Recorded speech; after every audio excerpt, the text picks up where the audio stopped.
ഫിലിമി പ്ലസിലേക്ക് എല്ലാവർക്കും സ്വാഗതം. ഇന്ന് 5 ദിവസമായി മമ്മൂട്ടിയുടെ ബ്രഹ്മയുഗം റിലീസ് ചെയ്തിട്ട് 5 ദിവസം കൊണ്ട് നേടിയെടുത്ത പബ്ലിസിറ്റി, ജനവികാരം, പ്രേക്ഷക വികാരം, മമ്മൂട്ടിയുടെ മൈലേജ് അടക്കമുള്ളതൊക്കെ വലിയ രീതിയിലായിരുന്നു. എന്നാൽ ഞങ്ങളെ സംബന്ധിച്ച് ഖേദകരമായൊരു കാര്യം പറയട്ടെ. ഈ സിനിമ രാവിലെ 9:30-ക്കുള്ള ഷോ കണ്ടുകൊണ്ട് ഞങ്ങൾ സത്യസന്ധമായ അഭിപ്രായമാണെന്ന് പറഞ്ഞത്. ആ അഭിപ്രായത്തെ പലരും മുക്തകണ്ഠ പ്രശംസിച്ചു. എല്ലാവരും ഞങ്ങളുടെ അഭിപ്രായത്തെ പിന്താങ്ങണമെന്നോ സമ്മതിക്കണമെന്നോ ഗംഭീരമായി പറയണമെന്നോ ഒന്നൊരു താല്പര്യവുമില്ല. പക്ഷേ അവരിൽ ചിലർ പറഞ്ഞത്, തനിക്കൊന്നും വേറെ ജോലിയില്ലടോ, എല്ലാ കാലത്തും എല്ലാ പടങ്ങളും മമ്മൂട്ടിയുടെ ഗംഭീര പടമെന്ന് പറയാനല്ലേ തനിക്കൊക്കെ അറിയൂ, തനിക്കൊക്കെ മമ്മൂട്ടിയെ എതിർക്കാനുള്ള ചങ്കൂറ്റമുണ്ടോ എന്നൊക്കെയാണ് ചോദിച്ചിരിക്കുന്നത്. അപ്പം ഞാൻ അവർക്ക് മറുപടി പറയുന്നില്ല. പക്ഷെ മറുപടി പറഞ്ഞപ്പോൾ ആ കൂട്ടർ പറഞ്ഞത് ഒറ്റ കാര്യം മാത്രമാണത്: ആ സിനിമ നിങ്ങൾ ആദ്യം കാണുക. സിനിമ കാണാതെ നമ്മൾ വിലയിരുത്തരുത്. സിനിമ കണ്ടിട്ട് നിങ്ങൾക്ക് എന്ത് അഭിപ്രായമാണോ തോന്നുന്നത് ആ അഭിപ്രായം രേഖപ്പെടുത്തുക. അതുതന്നെയാണ് ഞങ്ങൾ ടെലികാസ്റ്റ് ചെയ്ത ഞങ്ങളുടെ എപ്പിസോഡിലും പറഞ്ഞത്. ഈ സിനിമ നിങ്ങൾ കാണണം, കണ്ടിട്ട് നിങ്ങളുടെ അഭിപ്രായം എന്തായാലും അത് രേഖപ്പെടുത്തണം എന്നുള്ളതാണ്. കാരണം ആ സിനിമ ആദ്യത്തെ കാഴ്ചയിൽ തന്നെ എല്ലാവർക്കും അത് പിടികിട്ടണമെന്നില്ല. ചിലർക്ക് അതിൻ്റെ സബ്ജക്റ്റിനോട് തന്നെ വിയോജിപ്പ് വരാം, അത് മനസ്സിലായില്ല എന്ന് വരാം. ഇതൊക്കെ പല അഭിപ്രായങ്ങളുണ്ടായിരിക്കാം. അങ്ങനെ തന്നെ സംഭവിച്ചിട്ടുണ്ട്. ആ സിനിമ രണ്ടാമത്തെ ഷോ വന്നു കഴിഞ്ഞപ്പോൾ ഇതിൻ്റെ ഗ്രാഫ് മാറി മാറി വന്നു, ഗംഭീര അഭിപ്രായം വന്നു എന്നാലോചിക്കണം. അപ്പം അതിൽ മാത്രമല്ല, അതിൻ്റെ എഴുത്തുകാരിൽ ഒരാളായ പ്രശസ്ത തിരക്കഥാകൃത്ത് തന്നെ, നോവലിസ്റ്റ് തന്നെ ഞങ്ങൾ പറഞ്ഞ അഭിപ്രായത്തോട് ഒരു 90% യോജിച്ചുകൊണ്ടാണ് പറഞ്ഞത്. നമ്മളത് വളരെ വ്യക്തമായി പറഞ്ഞു. നിങ്ങൾ ഈ മമ്മൂട്ടി സിനിമ കാണാൻ പോകുമ്പോൾ ബ്രാക്കറ്റിൽ ഇപ്പോൾ മമ്മൂട്ടിയുടെ പേര് മാത്രമല്ല, നമ്മൾ അർജുൻ അശോകൻ്റെ പേര് ചേർക്കുന്നുണ്ട്, സിദ്ധാർത്ഥിൻ്റെ പേര് ചേർക്കുന്നുണ്ട്, സിദ്ധാർത്ഥ് ഭരതൻ്റെ പേര് ചേർക്കുന്നുണ്ട്. ഈ 3 പേരെയും ഒരുമിച്ച് പറയാനാണ് ഞങ്ങൾ ആഗ്രഹിച്ചത് ആ സിനിമ കണ്ടതിന് ശേഷം. കാരണം മമ്മൂട്ടി അപാരമായി അഭിനയിച്ചിരിക്കുന്നു, ഒന്നും കുഴപ്പമൊന്നുമില്ല. മമ്മൂട്ടി കഴിഞ്ഞ 10-46 വർഷമായിട്ട് ഈ മലയാള സിനിമയിൽ ഇങ്ങനെ വെറൈറ്റി റോളുകൾ ചെയ്തിട്ടുള്ള ഏത് റോളും അനായാസമായി ചെയ്യുന്ന മമ്മൂട്ടിയെ സംബന്ധിച്ച് അതൊരു വലിയ കാര്യമല്ല.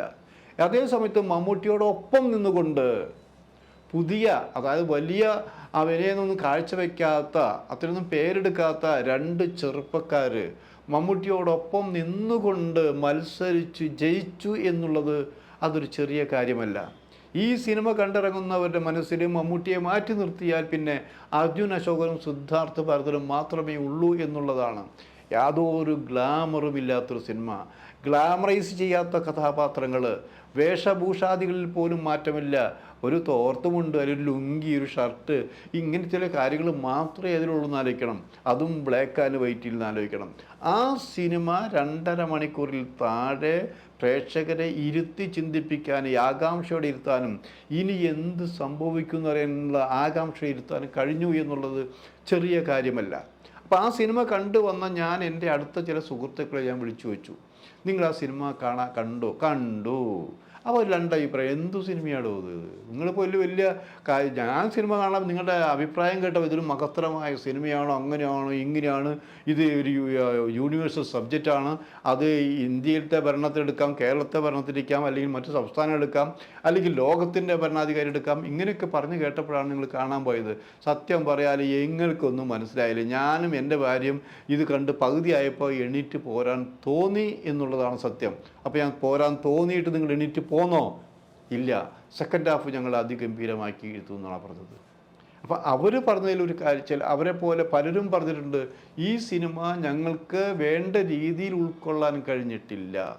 അതൊരു സത്യം തന്നെയാണ് ശരിക്കും. കാരണം ചില രചനകൾ വായിക്കുമ്പോൾ നമുക്ക് ഒറ്റ ഇരിപ്പിൽ വായിച്ച് ആസ്വദിക്കാൻ കഴിയണമെന്നില്ല എന്നാലോചിക്കണം. നമ്മൾ തമാശകൾ പറയും, ശരിയാണ്, കോമഡി പറയും, എടുക്കാറുണ്ട്. നമ്മൾ VK-ൻ്റെ സ്റ്റൈലിൽ സാഹിത്യം വായിക്കുമ്പോൾ അത് പെട്ടെന്ന് VK-ൻ്റെ സ്റ്റൈലുള്ള ആക്ഷേപഹാസ്യം ഉൾക്കൊള്ളാൻ കഴിയണമെന്നില്ല. അതേ സ്ഥാനത്ത് സഞ്ജയൻ എഴുതിയത് വായിക്കുമ്പോൾ നമുക്ക് പെട്ടെന്ന് മനസ്സിലാവുകയും ചെയ്യും.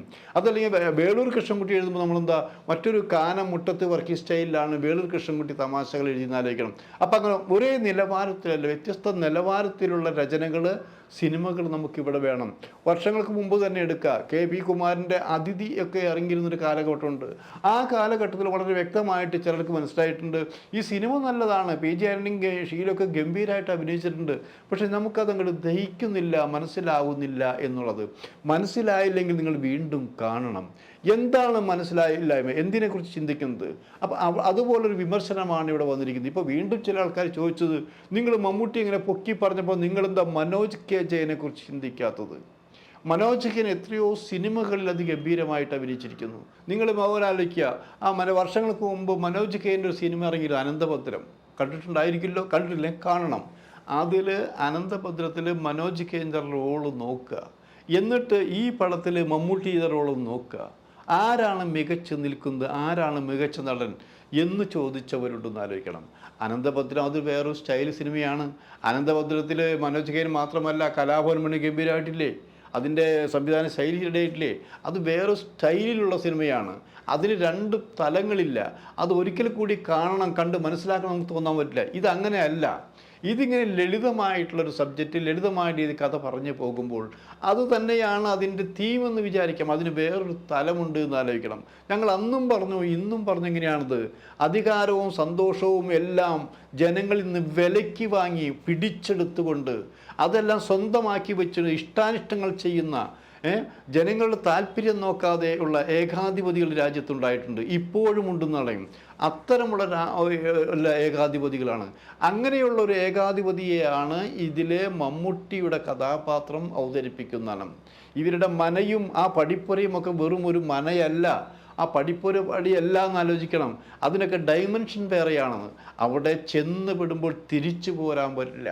അധികാര കസേരകളിൽ ചെല്ലുമ്പോൾ സർവ്വസ്വാതന്ത്ര്യമാകുമ്പോൾ ഒരു ഏകാധിപതിക്ക് തിരിച്ചു പോരാൻ അവിടെ തന്നെ ചടഞ്ഞിരിക്കാനേ തോന്നുള്ളൂ. അവിടേക്ക് വേറെ ആര് കടന്നു വന്നാലും അവരെ തകർക്കാനേ നോക്കുകയുള്ളൂ. അപ്പോൾ ജനങ്ങളെ കീഴടക്കി, മറ്റുള്ളവരെ കീഴടക്കിക്കൊണ്ട് എന്നും ഏകാധിപതിയായി ഭരിക്കാൻ ആഗ്രഹിക്കുന്ന ഭരണാധികാരികളുടെ ഒരു ഇമേജ് നമ്മൾക്ക് കൊടുക്കാൻ ശ്രമിച്ചു എന്നുള്ളതാണ് സത്യം. ആ ഇമേജ് തന്നെയാണ് ഇപ്പോൾ ഇതിൻ്റെ പല ആൾക്കാരും പറഞ്ഞുകൊണ്ടിരിക്കുന്നത്. അപ്പോൾ അതുകൊണ്ട് തന്നെയാണ് ആ രീതിയിൽ കാണുമ്പോൾ ഈ സിനിമ നമ്മൾ ആസ്വദിക്കുന്നത്. അനന്തഭദ്രം കളറിലാണെങ്കിൽ ഇത് ബ്ലാക്ക് ആൻഡ് വൈറ്റ് മാത്രമാണ് നടക്കുന്നത്. അത് ബ്ലാക്ക് ആൻഡ് വൈറ്റിൻ്റെ പശ്ചാത്തലവും നമ്മൾ അന്ന് പറഞ്ഞു കഴിഞ്ഞു. ഇതിൻ്റെ ഒരു ഇരുണ്ട തലമാണെന്ന് ആലോചിക്കണം. ആ ബ്ലാക്ക് മൊത്തം ഇരുട്ടി ലോകത്തിലായാലും ഇന്ത്യയിലായാലും സംസ്ഥാനങ്ങളിലായാലും ഇരുട്ടി വ്യാപിച്ചു കഴിഞ്ഞിരിക്കുന്ന ആലോചിക്കണം. ആ ഇരുട്ടിൽ കിടക്കുകയാണ് ജനങ്ങൾ. കണ്ണിന് കാഴ്ചയുണ്ടെങ്കിലും ഈ ഇരുട്ട് വരക്കുമ്പോൾ കണ്ണിൻ്റെ കാഴ്ച നഷ്ടപ്പെടുമെന്ന് ആലോചിക്കണം. ഒന്നും കാണാൻ പറ്റില്ല, കാണാൻ കഴിഞ്ഞാലും കണ്ടു എന്ന് പറയാൻ പറ്റില്ല, കേൾക്കാൻ കഴിഞ്ഞാലും കേട്ടു എന്ന് പറയാൻ പാടില്ല, സംസാരിക്കാൻ കഴിഞ്ഞാലും സംസാരിക്കാൻ പാടില്ല. അങ്ങനെ എല്ലാവിധ നിയന്ത്രണങ്ങളും ഏർപ്പെടുത്തിക്കൊണ്ട് അടിയന്തരാവസ്ഥയേക്കാൾ ക്രൂരമായ അവസ്ഥയിലേക്ക് രാജ്യം, നാട് നീങ്ങിക്കൊണ്ടിരിക്കുന്ന അവസ്ഥയുടെ മറ്റൊരു ഭാഗമാണ് ഈ സിനിമ എന്ന് പറയാൻ ഞങ്ങൾക്ക് ഒരു മടിയും ഉണ്ടായിട്ടില്ല എന്നായിരിക്കും. അവിടെ നിങ്ങൾ മമ്മൂട്ടിയെ ക്രൂശിലേറ്റെന്ന് ആലോചിക്കണം. മമ്മൂട്ടിയെ നിങ്ങൾ ക്രൂശിലേറ്റാം. ഏൽക്കുമ്പോൾ നമ്മുടെ ആളെ കുറ്റപ്പെടുത്തുമ്പോൾ അതിൻ്റെ ചില വശങ്ങളിലേക്ക് എന്തുകൊണ്ട് നമ്മൾ കുറ്റപ്പെടുത്തുന്നു? മമ്മൂട്ടി ഇത്രയും പ്രായമായൊരു 73 വയസ്സിലെത്തിയൊരു നടൻ തൻ്റെ നടനത്തിൽ കാണിച്ചു കൂട്ടി. ഇതിൻ്റെ ഒരു പ്രത്യേകത എന്ന് വെച്ചാൽ സിനിമ തുടങ്ങി മമ്മൂട്ടിയുടെ കഥാപാത്രം എൻ്റർ ചെയ്ത് അവസാനിക്കുന്നവരെ കണ്ണെടുക്കാൻ പറ്റാത്ത രീതിയിൽ കാണിക്കുന്ന മാനറിസങ്ങളുണ്ടെന്ന് ആലോചിക്കണം. ഞങ്ങളത് പല റിലീസ് ചെയ്യുന്നതിന് മുമ്പ് കൊടുത്തു മമ്മൂട്ടിയുടെ ചിരിയെക്കുറിച്ച്. അതെ, ആ ചിരി തന്നെയാണ് ഇപ്പോഴും എല്ലാവരും പറഞ്ഞുകൊണ്ടിരിക്കുന്നതായിരിക്കണം. ആ ചിരിയുടെ വ്യത്യസ്ത ഭാവങ്ങൾ തന്നെയാണ് മമ്മൂട്ടിയുടെ ഫോട്ടോകളായിട്ട് പോലും വന്നുകൊണ്ടിരിക്കുന്നതായിരിക്കണം.